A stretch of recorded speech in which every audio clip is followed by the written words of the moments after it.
Hi, this is John Wesley Shipp from The Flash, and you're watching Comics Online.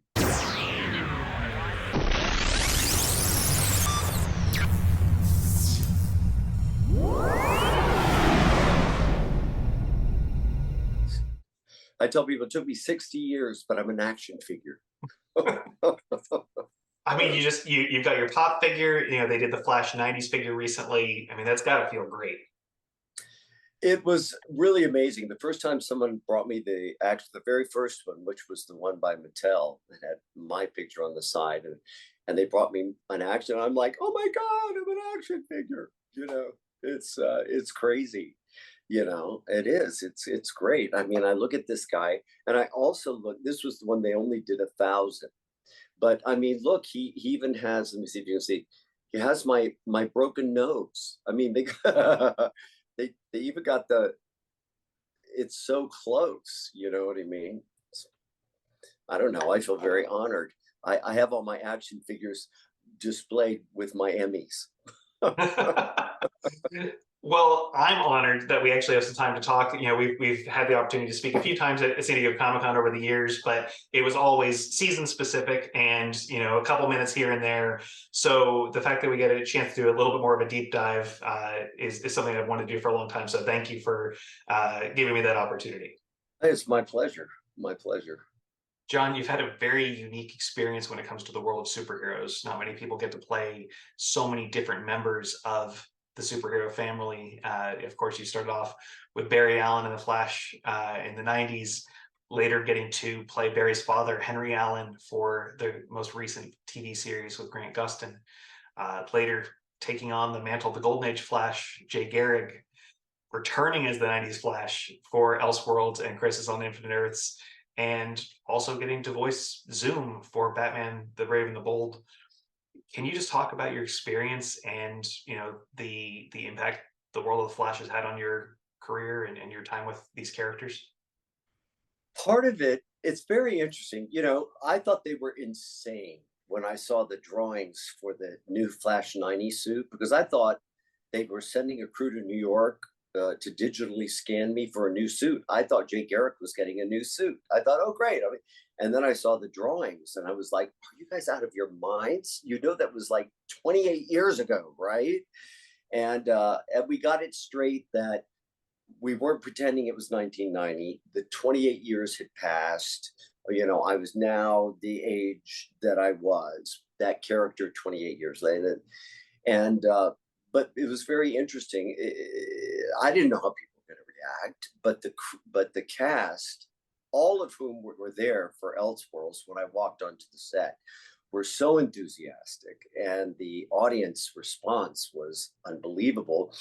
Mark Guggenheim said during an interview, he said it was very interesting watching him get back into a version of his Barry Allen suit. He started moving and talking the way he did as Barry Allen in the original series. That's not something I intentionally did.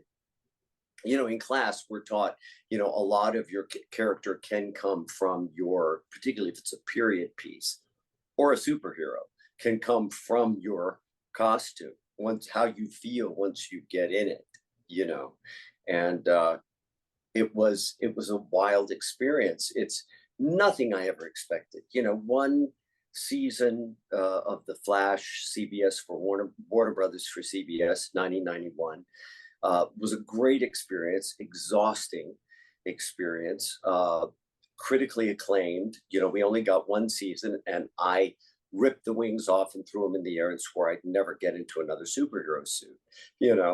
And that's not how it's turned out to be. They thought I did a drive-by, through Batman the Brave and the Bold, which was interesting, playing Zoom. But then 24 years after I had been the only live action Flash, I heard they were finally getting it together to do a new version for the CW. It had fallen in and out of development so many times during that period. And I heard how Jeff Johns had blown up the Allen family, how suddenly Henry was in Iron Heights for 14 years, wrongfully convicted of killing his wife in front of his 10-year-old son, who was the only one who believed he was innocent. And I thought, they may not come to me. They may do what the movie has done, make a complete break and have something entirely their own. But if they did come to me, I said, that's the role I want, because that's just a good set of given circumstances that I would want to play. And then I saw Grant's acting on Arrow when he was telling Oliver and I was like, oh yeah, I can work with that, because there was no acting. I mean, it was actually the best kind of acting, where the acting disappears and you see the person, you know. And I figured that going in as Henry Allen, if he's the only one that knew I was innocent, and I'm in prison, and our interactions are going to be a central focus of the show, the lights go down, the music calms, we see an establishing shot of Iron Heights, we walk into the cubicles, pick up our phones, look at each other, and tell the truth. It would carve out a very special way. People were saying, I said, I get why you want me to play Jake Eric. I get it, because you want the passing of the torch. And I said, you're going to get it. It's going to be in the form of a father-son blessing, which in some ways, in many ways, made it less on the nose and even more meaningful than, okay, here's how you be a superhero, kid. You know, it wasn't, it was just this incredibly emotional experience, both for John the actor, watching this young, super talented, super good guy assume this iconic role, being in the position that I had been in 25 years earlier, you know, taking on this character that had been loved in comics for 50 years by the time I got to it, you know. So you're stepping into something, a role about which many people have their own preconceptions, how they think it should be done, you know, some of which, after having gotten used to the way I did it, they started putting up objections before the new version aired. And I did my best to shoot those down, you know. I remember one complaint was, well, Grant played a bad guy on Glee, so how's he going to be a superhero? And I said, wait a minute. When I came to The Flash, I have 2 Emmys. One was a psycho rapist, and the other one was a woman abuser in Santa Barbara and As the World Turns. So he's actually continuing a tradition. Oh, tradition. Oh, okay. It's actually legacy. Oh, okay. Legacy. All right. Well, why isn't the suit more muscular? I said, well, you know, it's 24 years later. Back in 1990, we were in the post Jose Canseco, Mark McGuire, pumping iron. Everything had to be larger than life. You know what I mean? Mm-hmm. And our suit served its purpose. It looked like it was ripped right off of those comic book pages. I said, but think about it. It's now a quarter of a century later. You know, we know a lot about aerodynamics. It's actually aerodynamically, it makes a lot more sense. Think about it. Like, oh, okay, yeah. And then they would say, well, he's too young. He's too young to play Barry Allen. And I said, we'll make the show a hit. And in 7 seasons, he won't be. And you got 9. So, and we got 9. Which is an incredible feat onto itself. And I mean, it sounds like you've had to, you know, put out some of those fires in advance. But on the flip side, Flash season 1 is one of the best superhero TV series we've ever had. You know, from start to finish, from a storytelling standpoint, from a character development standpoint, from a just, you know, overall, you know, all the, you know, eccentricities were delivered on, and the twists and turns of, you know, revealing Thawne and, you know, allowing Barry to step into this role that, you know, he reluctantly took on. It came together so wonderfully, and your contributions as Henry Allen absolutely contributed to that. And, you know, the cast as a whole, I mean, you had just such a wonderful group of people coming together.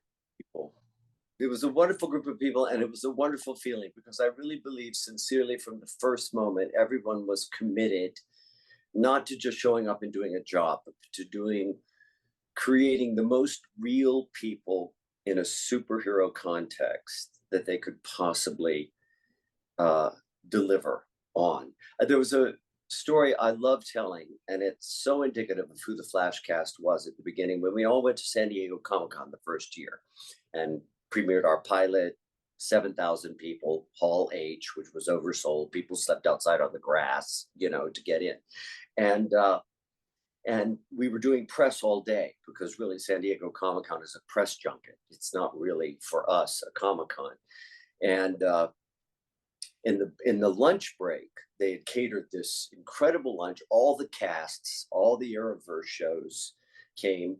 And at one point, I stopped and I looked around the room and I saw that all the other casts were at their different tables with their representatives or their people or their families. And then I looked at the Flash cast and we were all at the same table, because we wanted to be together, and I think there was something to that, not to take anything away from the other shows, but there was a coming together with the Flash cast that was really unique and special. And a lot of that had to do with the quality. I wrote Greg Berlanti, who was also one of my head writers on Dawson's Creek years ago. And I wrote him and I said, I hope these young actors realize how fortunate they are to be getting the quality of the stuff, of the relationships and the textures and the layers in a superhero context that you and Andrew Kreisberg, Jeff Johns, David Nutter are giving them, because we all know who've been in the business for a while. It's not always like this, I'm going to get these one scene after another between Henry and Barry, and we'd be exploring different ways of doing the scenes, and each one as emotionally full and meaningful as the one before, so it was unique in that way. I think it says a lot about how the show approached bringing in, your team and your former friends, Amanda coming back to play, Mark as well. It wasn't just, hey, let's have this cameo, which, we've seen so many superhero movies and TV shows where it's just, okay, this person was in this role before, they're just going to show up and make a brief appearance, and it's that wink and nod. But, the contributions that you each played to furthering Barry's story and the narrative as a whole, I think were handled so respectfully, and I think that made such a killer difference. Every single time there was a contribution that helped to move things along, as opposed to, just, okay, well, he's here. And I didn't want to be Tom the elevator repairman and have people go, wait a minute, didn't he used to be, and then the plot go on, but the fact that I could show up and contribute in a meaningful way, not only in Barry's development, but in Grant's, as he took on this iconic role, because it wasn't hard, because I love his work. I love him as a human being, as an actor, as a colleague. We were just in Washington State Comic-Con together, and a bunch of pictures together on my Instagram page. Him and his beard now, enjoying having some time off, finally being a daddy, his 2-year-old daughter and his wife, lovely wife, LA. And just to be a part of that was really special, for me. I'd really like to talk about Crisis a little bit, because I think that Mark and the team, built this beautiful 5-part epic. And not only did it give us the multiverse, the first time we've really seen it done, correctly in live action, but it gave us, closure to your Flash, and it gave you an opportunity to step back in. Obviously, we saw you return in Elseworlds, suited up for that amazing moment, with the group. But can you talk about that experience, because it just felt very different and impactful, just for all those scenes, but more so how it was executed. So I'd just love to hear your experience and background on that. Yeah, I was wondering.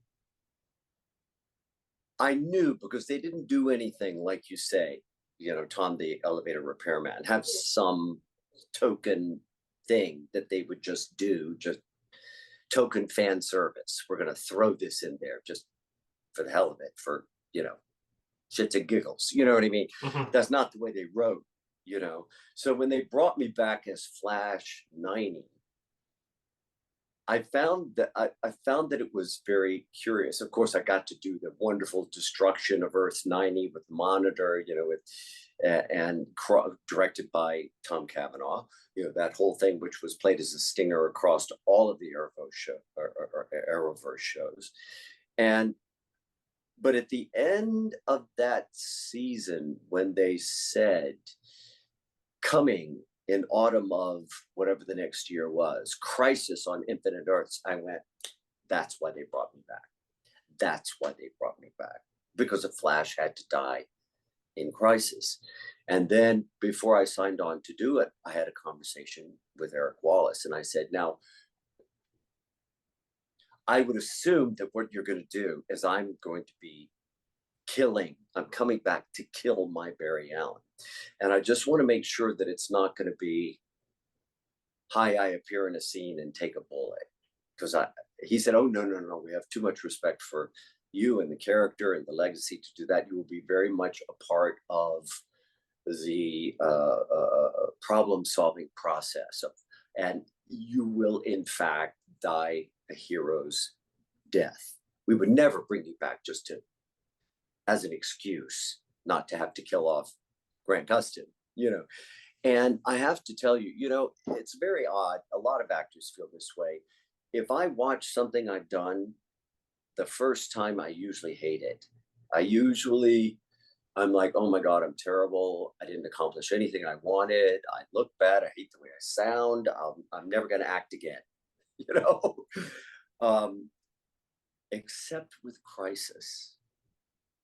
And from beginning to end, the way it was written, Sterling Gates was there, and he was talking about how, as he was writing the death of Flash 90, he was weeping at his typewriter, you know, and I loved the way it was handled. It wasn't overly sentimentalized. It was like, nah, I'm going to steal your speed. This is my sacrifice to make. I got to find out that Tina and I did get married. You know, it's like, okay, vibe, you need to open the portal. I need to get on. You want your friend to die? And then it's a wink and a nod, keep riding the lightning. And then I get on the treadmill. And then they did something I didn't know they were going to do, which was in looping, where I was replacing defective dialogue for one reason or another. I suddenly hear my voice from third. I believe in you, Tina, or I have faith in you. And then they showed my face, and then they cut to her back from the night. I have faith in you too, Barry. And then they cut back to me running, and so that my Barry knew what he was running toward as well as what he was running away from. You know what I mean? Mhm. And the best review that we possibly could have gotten was the critic who said, the way it was written, the way it was directed, the way it was acted, the way it was shot, the way it was edited, the music, all came together to make what could have been a harrowing moment a triumphant one. And I was like, yes, you know, and I watched it and I was like, one of the only times in my career I was like, I would not change a single thing about it.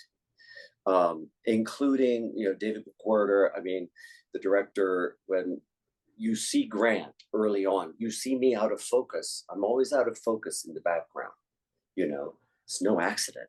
The fact that I got to welcome Black Lightning into the situation, you know, it just blew my mind. It was, and I got the closure that I didn't get 28, 29 years before, you know. So I'm incredibly grateful for that experience. Of all the elements within Crisis, you know, the Flash's death has always been the most poignant, you know, both in the comics and with the episodes that you guys put together. And they couldn't have possibly done it any better if they tried. They So, could have. Well, look at the decisions they made. Look how they changed me into Jay Garrick, mhm. which I had no idea they were going to do. You know, the fact that I died as one character in the penultimate episode of the second season, I'm revealed to be the man in the iron mask at the top, who turns out to be the doppelganger of Barry's father, who is the real Jay Garrick, which is the character the audience wanted me to play to begin with. I was like, Greg, I said, take me out of it. That's just brilliant channeling of fan expectation, you know? And they've consistently, of course, anything that goes 9 seasons and you've got 22, 23 episodes a season, there are dips, there are peaks and valleys. It's inevitable, you know? But consistently at pivotal moments they've come up with, like episode 10 of the final season, where he goes back to the day his mother died and he sees us there on the street, and we don't understand. I played Henry. Like, Henry doesn't really, it's like, I'm a scientist, I'm a doctor, I'm a heart surgeon, why is he healing so fast? Does this hurt? Does that hurt? What's happening? He was in an accident. Did you see that? What's going on? But the fact that there's an emotional connection, which actually Michelle Harrison had an easier time playing as a mother, you know, and I was like realizing all this was going on, but I didn't feel like I could 100% give myself to it because I don't realize he's my son. And that is part of the interest in the scene, the heartbreak of the scene, is he's saying goodbye to his parents. He's saying the things he would want to say, and they don't know it's him. Yeah, just there have been decisions made at pivotal moments like that that have set this show, the CW Flash, apart and made it a hard act to follow. You know, Absolutely. And I think it's also worth noting that you get to play both Henry Allen and Jay Garrick one last time for the final round of episodes, with I mean, some just powerful moments and engagement, of course, with Grant and with Candace and the team. But just timing is everything. And I think that these last episodes, you know, really took advantage of, you know, having you and having Michelle involved, but making sure that, again, you know, it really contributed to the whole expertly. yeah, I mean, I couldn't have everything the way, even the fact that my very last scene of the series, you know, was with Grant and Danielle and Rick Cosnett and John Core, who was not, was a recent addition. I had just met him.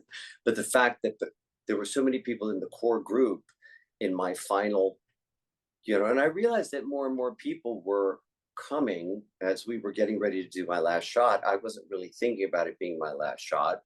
The stage manager said, and that's a series wrap on John Wesley Shipp.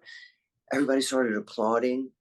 I tried to thank, you know, my voice broke, you know, I tried to thank Grant, you know, but he saw I was having trouble and he just came over and wrapped me up in a big hug, you know, and people were applauding. And I'm like, when do you get closure like this? And how many times I have had that in my career, whether it was Mitch Leary's death in Dawson's Creek, and I got to, what a respectful send off that was, got to tie up all my relationships. I mean, the ice cream cone notwithstanding, you know, and certainly in Flash, and you said it, I got to say goodbye to Henry. I got to say goodbye to Jay, both in and out of the suit. And I got to be a part of coming back to something 30 years later that ended on a note of hope and empathy, not setting out to destroy and annihilate your enemies, but to try to understand and have empathy and find a way. My favorite line, and, you know, God bless Eric Wallace, you know, for shepherding it this way. You know, the really decisive lines that for me define the wrap up of season 9 was when Rick Cosnett says to Grant, you know, we're still on opposite sides, you know, here. And Barry's response is, I know, but together we can find a way.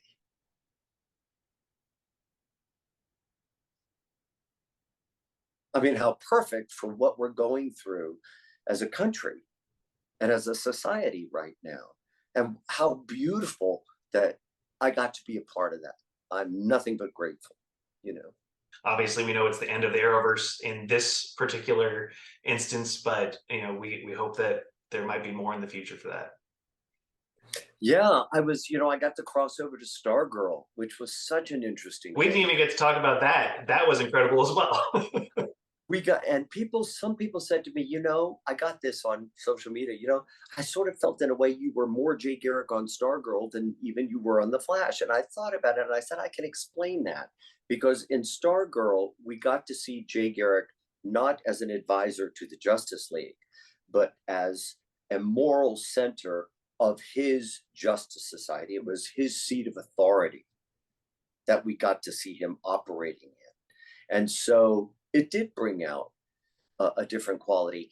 I was so set up for a fourth season of Stargirl to go with Shade back to when Courtney Whitmore first got the staff. And, I come streaking through and I split the table down the middle. We shot two different endings. God bless Jeff Johns. He so respected the cast and so respected the audience. He didn't know if there was going to be a fourth season. So we shot two different endings. And I have a feeling the alternate ending will be on the Blu-ray if it comes out, I think they just did a DVD release, or at least they've announced a DVD release. I'm not sure if we're getting a Blu-ray just yet, but hopefully we get to see that because he definitely teed up what that was and what could have been. So it's nice to know that option exists and at least what it's so rare that we get to have that kind of closure with TV. Obviously, so many shows get canceled after 1 or 2 seasons, as you know. So, having Stargirl be something a little bit more complete was, definitely respectful to fans. And I'm excited that you got to work with Jeff on that as well. So Totally. Just great people. I know you've got to go in a few minutes, but I know you're also starting essentially your road trip, your tour. You got to be with Grant, for recent convention appearances. Do you want to talk about what you've got coming up? Well, I have a couple more. I'll be at Terrificon in Connecticut. I'll be in Fairfax, Virginia. I'll be in Savannah, Georgia. And then I'm doing a play. I did 12 Angry Men, a theater production about 4 years ago at the Judson Theater in Pinehurst, North Carolina, and just happen to have it right here on my desk. I'll be returning to the Judson Theater to do A Few Good Men. And the rest of the cast, I don't even know if the cast has been announced yet, but I may be giving a spoiler. But yeah, that's what I have next. That'll be in the fall. I'm really looking forward to getting back on stage. Well, I'm excited that you get to go interact with all these fans that have been wanting to have more experiences with you. I'm so thankful that I've had the opportunities to speak with you, in the past, and seeing how your characters have advanced through The Flash with Grant and the team has just been a wonderful experience overall. And I can't thank you enough for what you've contributed for the fans. Thank you so much. Thank you. That's very kind. Thank you. From leaping tall buildings to going off like gamma bombs. Switch your internet browser to comicsonline.com.